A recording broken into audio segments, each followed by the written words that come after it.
यार मैं अभी कितना भी क्यों ना बताऊं कि टेंशन नहीं लो, टेंशन नहीं लो, फिर भी टेंशन आपको आएगा। और आप टेंशन, अगर टेंशन आपको नहीं आया ना, तो आप खुद उठकर टेंशन के पास चले जाओगे, भाई तू मेरे को आ क्यों नहीं रहा, आ, है ना। तो अभी टेंशन मत लो, ये मैं बोलूंगा ही नहीं आपको, है ना। बस ये पॉइंट मैं आप लोगों से कहना चाहता हूँ।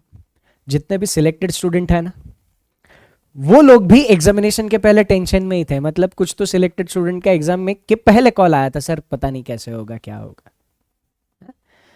तो ये नॉर्मल चीज है।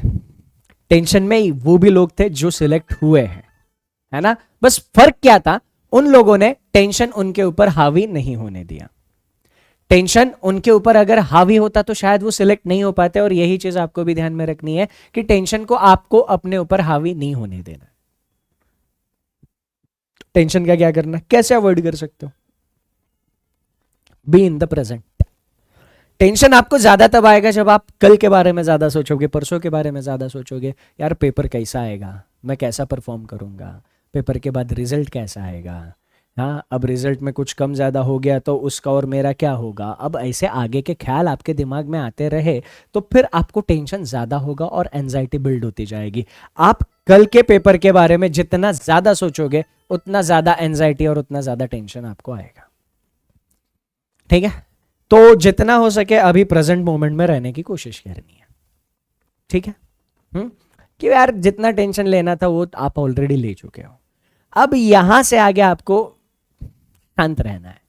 क्यों शांत रहना है, कि यार अगर आप शांत नहीं रहे, आप पैनिक कर गए, तो जो आप कल अपना बेस्ट एफर्ट दे सकते हो ना एग्जाम में, वो नहीं दे पाओगे। सबसे इंपॉर्टेंट है कि आपने अभी जो भी पढ़ा, जितना भी पढ़ा, जो भी आपका परफॉर्मेंस आ रहा है, उस परफॉर्मेंस के साथ कल आपको अपना बेस्ट अटेम्प्ट देना है। यह सबसे ज्यादा इंपॉर्टेंट है। कल का आपका अटेम्प्ट आपका बेस्ट अटेम्प्ट होना चाहिए, आपका बेस्ट स्कोर कल के एग्जामिनेशन में आना चाहिए, है ना। फिर उसका रिजल्ट क्या आता है वो हम बाद में बात करेंगे ना सर। एक बार पेपर हो जाने दो, पेपर होने के बाद आपका कैसा गया, क्या गया, उसको लेकर बात करेंगे। मैं फिर आऊंगा आपके साथ बात करने के लिए, है ना। तो अभी इंपॉर्टेंट क्या है, जितना भी आपको आता है, जो भी आपने पढ़ा है, वो 100% उधर देना, यह ज्यादा इंपॉर्टेंट। और ये सिर्फ तभी दे पाओगे जब आपका दिमाग शांत है।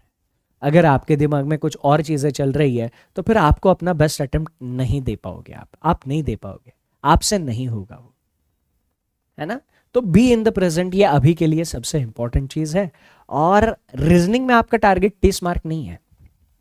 रीजनिंग में आपका टारगेट 30 मार्क्स है ही नहीं, ये मैं आपको डे 1 पे बता चुका हूं। हमें 30 में से 30 लाने हैं क्या सर, नहीं लाने। कितने लाने हैं, 22। अगर उससे 22 के आसपास अगर हम ला दिए तो हमने बहुत अच्छा परफॉर्म किया है।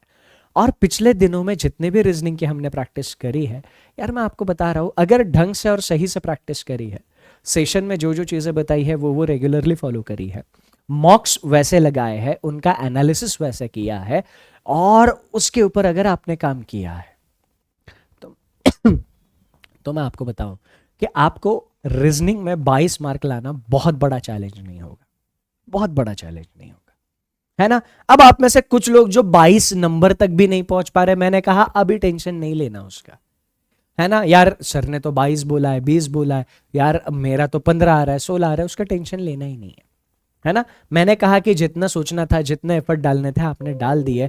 अब यहां से आगे सबसे इंपॉर्टेंट चीज अगर कुछ है तो वो बस यही है कि हमारा 100% उधर देना। आप एक बार 100% दे के आओ, फिर मैं कुछ और एक छोटे से डिस्कशन के लिए आप लोगों के साथ कनेक्ट करूंगा, है ना। फिर वहां पर बातें करेंगे। तो ये चीजें थोड़ी सी दिमाग में रखनी है, ठीक है। बाकी यार एग्जामिनेशन के लिए ऑल द बेस्ट, है ना। फोड़ के आना जैसा भी एग्जाम हो। हाँ, एग्जाम के बाद एक बार मैं आपसे फिर कनेक्ट करूंगा। हाँ, और फिर आगे की डायरेक्शन हम लोग तय करेंगे कि हमें मंडे से क्या करना है, ठीक है। तो फिर आज के इस सेशन में, इस छोटे से वीडियो में, इसी नोट के साथ मैं आपसे इजाजत ले रहा हूँ। ऑल द बेस्ट, पेपर अच्छे से दे के आना। और मैं हमेशा कहता हूँ ना, एंजॉय योर टाइम, अपने टाइम को एंजॉय करना। बाय।